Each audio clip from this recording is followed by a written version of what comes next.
Hello प्रिय विद्यार्थियों,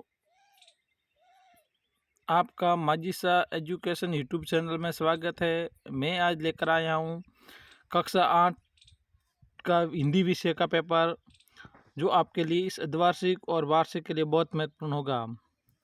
इस पेपर को आप ध्यान से नोटबुक में नोट करें और याद करें, तो आपके लिए वरदान साबित होगा।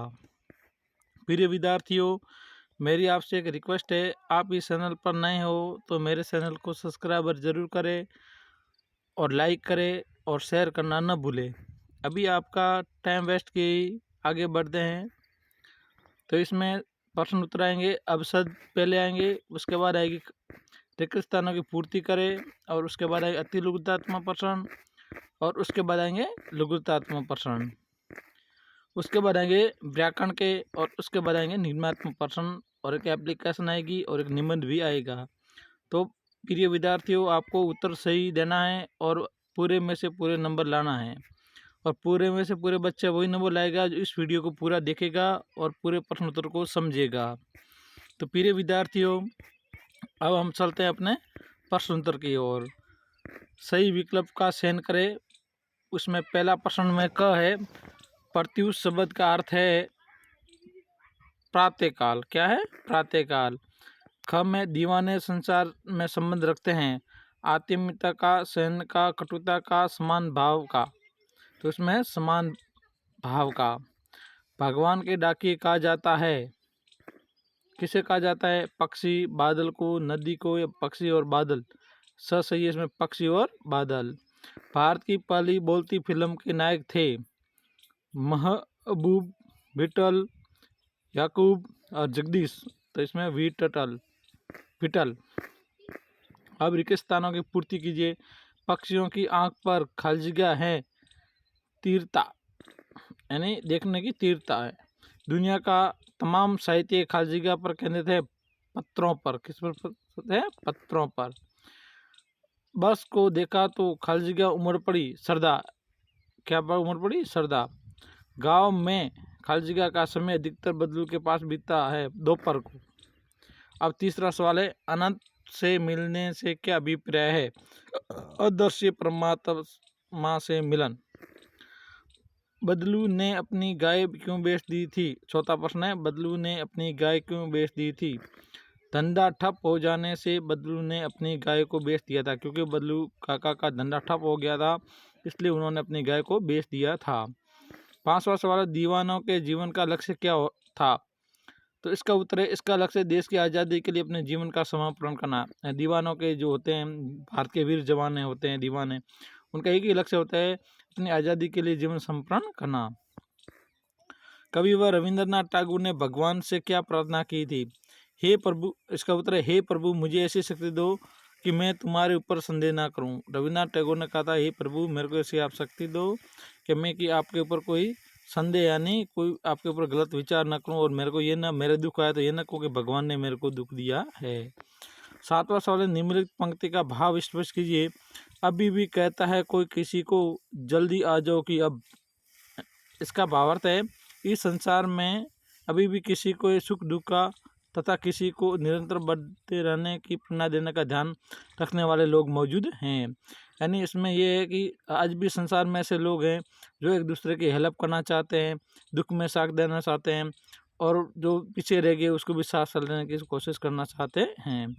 भेड़ चाल से क्या अभिप्राय है? आठवां सवाल है, भेड़ चाल से क्या अभिप्राय है? भेड़ों ने क्या उद्यम मचाया था? उत्तर है, एक को देखकर सभी वैसा करने लगी, दिन भर की भूखी भेड़ें दाने का सूप देखकर उसमें लिपट पड़ी थी। यानी भेड़ चाल ऐसा होती है, एक को देखकर दूसरे के ऊपर चलने लगी और गिरने लगी, और जो सूप पड़े थे उसको ऊपर टूट पड़ी थी। नौवां सवाल है, सिनेमा ने बोलना सीखा का क्या अभिप्राय है? इसका उत्तर है, इसका अभिप्राय है कि पहले मुख्य फिल्मों में आवाज़ सुनाई नहीं देती थी, पर अब कलाकारों को वास्तव में बोलने और गाते देखा जा सकता है। यानी पहले जो थे वो आवाज़ नहीं आ रही थी, और अब जो फिल्म देखते हैं उसमें साफ आवाज़ सुनाई देती है, और ऐसा लग रहा है कि खुद वो बोल रहे हैं। 10वां सवाल है, श्री कृष्ण के पास लौटते समय सुदामा दुखी क्यों थे? यानी कृष्ण के समय से वापस लौटे घर पे तो दुखी क्यों थे? सुदामा इसलिए दुखी थे क्योंकि कृष्ण ने उनकी खातिरदारी तो खूब की थी, लेकिन उनकी आशा के अनुसार कृष्ण ने सहायता नहीं की थी, खाली हाथ लौटा दिया था। यानी कृष्ण भगवान ने उन्होंने वहाँ सेवा संस्कार तो खूब किया था, अतिथि संस्कार, परंतु वहाँ से रवाना हुए तब उनको कुछ नहीं दिया। तब वो सोचने लगे कि मैं आया था मिलने के लिए, कुछ लेने के लिए, परंतु मेरे को कुछ दिया भी नहीं, इतने बड़े लोगों के पास जाने से क्या फ़ायदा।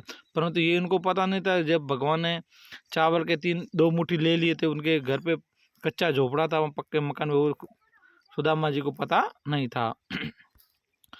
संज्ञा व सर्वनाम की परिभाषा लिखिए। अब पहले बोलेंगे हम संज्ञा की परिभाषा। जिस शब्द में किसी वस्तु, व्यक्ति, स्थान अथवा गुण आदि का नाम मालूम हो उसे संज्ञा कहते हैं। ध्यान से सुनना, संज्ञा जिस शब्द में से किसी व्यक्ति, वस्तु, स्थान और गुण आदि का नाम मालूम हो उसे संज्ञा कहते हैं। ये 3 प्रकार की होती है। कितने प्रकार की होती है? 3। व्यक्तिवाचक संज्ञा, जातिवाचक संज्ञा और भाववाचक संज्ञा। अब है सर्वनाम। सर्वनाम के संज्ञा के स्थान पर प्रयुक्त होने वाले शब्दों को सर्वनाम कहते हैं।